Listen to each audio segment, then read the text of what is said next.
So this was something I honestly was not expecting whatsoever. And even if it did happen, DH Games knows exactly what they're doing. Because remember last time we had like Fairy Queen Vessa, getting those brand new treasures that really helped her out to try to make her a little more viable. And I said, hey, this is kind of cool. They're going for old school heroes. Well, let's talk about something real quick because we got a bunch of news to go over today for next week's event. And if you have Lord of Fear Aspen as your main hero, might be one of the first times you kind of want to spend like ever in the game, potentially. I don't know. Hopefully you guys enjoy this one. Let's jump right into it.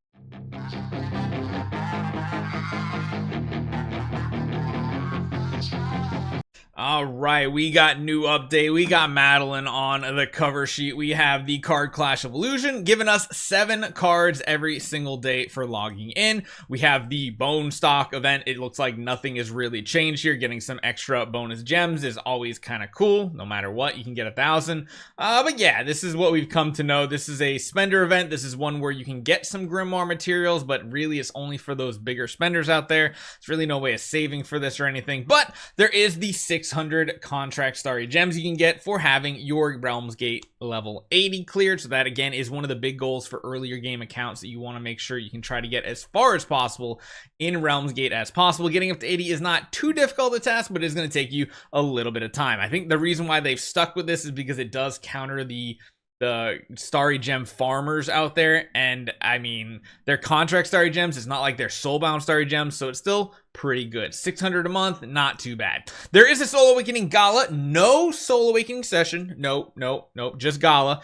So if you guys are going to go in on this event, that's cool. If you have an Alakita on your account, you might want to be doing 100 awakenings on this event to get to this like 600 point mark. And even if you don't need to do 100 and you high roll and it's like 95, you're going to want to probably do 100 awakenings because of something I'm going to talk about a little bit later here. We have the Starlight Melody. Again, same old. The chests are the chests. There's going to be the multiplier and everything that you can get. It's not like anything that we're not used to getting. You get 1,500 points basic, 3 points per enchanted card, 7 points per awakened hero. There's no session with it, so there's no point doing crazy amount of awakenings, and 1,500 point max. You can get a 2-time multiplier in the Moonlight Gift, so yeah, nothing crazy this week. There is the Glorious Treasury. The one thing to really talk about is the fact that there is all the Grimoire materials in this event as well, so please keep in mind, this is probably going to be the chase for a lot of people.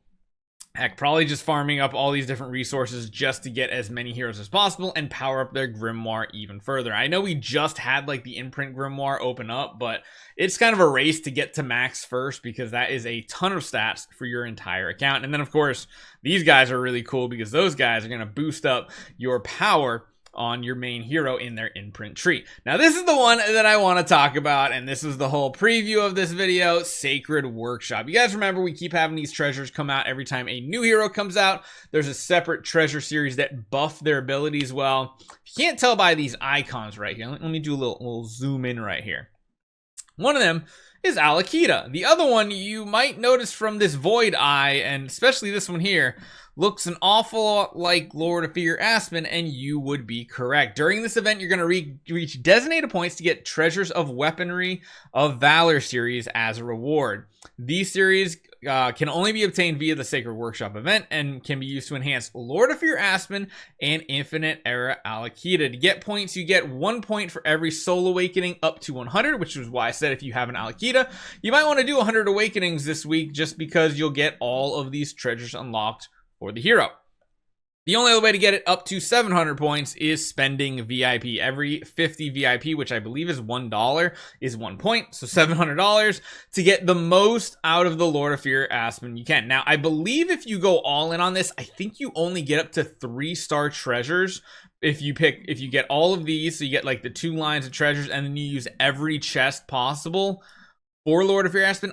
If I remember correctly, I'm pretty sure you only get to 3-star. However, these are literally going to be powering up the most powerful single target damage dealer in the entire game. And I know a lot of you guys have it.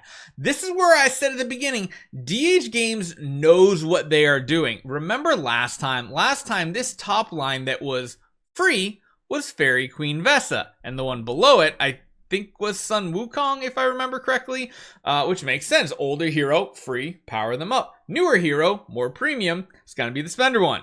This time they take the newer hero, Alakita, from the past anniversary event, and they put that one as free to play. And they took the super ridiculously old Lord of Fear Aspen hero and put him as the spender part of this event. So I don't know if I like that. I honestly wish they would have put it at the top here.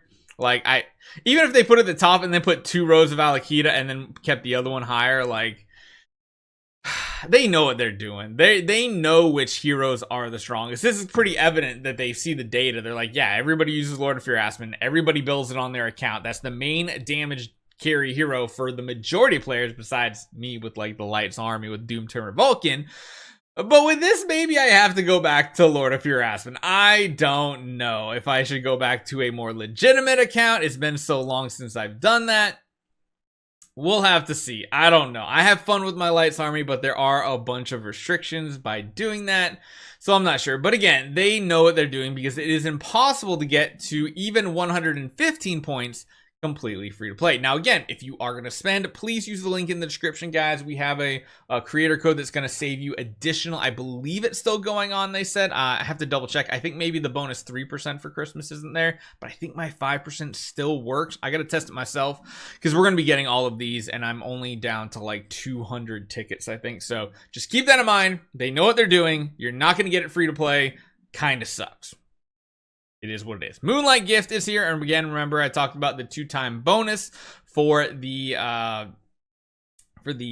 present event. I forget the name of it at the top of my head, but there is a bunch of other stuff for it. Chords of rather Chest of Origin for actual artifacts of origin. There's a lot of stuff here. I don't really think it's worth it per se. I mean, the nice thing with this event is you don't have to do Card Clash of Illusion. Like, there are a bunch of things you can do, but like this event is just spend $700. It doesn't matter where. Granted, just keep in mind, if you do want to get the Glorious Treasury, especially these Grimoire materials, you are going to want to do a bit of the Starlight Melody, and to get there, that's going to be a little troublesome. That's where you're going to have to get the value packages, because the only way to really get there is either do a crazy amount of Awakenings, which is not smart, or consume enchanted cards. Like, that's quite literally. So like, even if you get 700 points, you need 800 points, right? So like 800 points divided by 3, it means you still need like 275 cards from Card Clash Illusion. So you don't have to like buy anything out, because remember, there is of course the value packs at the end too, but it's still quite a few of them. Like, you're probably going to be spending the 700 here alone. And it really comes down to if you want to double dip on these events. If you want to get the Aspen stuff and you also want to have other power, then sure. But yeah, this is what I'm saying. They know what they're doing. It is probably the most influential, like by far the most influential Sacred Workshops we'll ever have, unless a new hero comes out that's completely busted better than Lord of Fear Aspen. And maybe that's going to happen, which is why they're trying to do this. I don't know. We'll find out. Hopefully you guys enjoy this one. Let me know what you guys think, and I'll see you guys next time.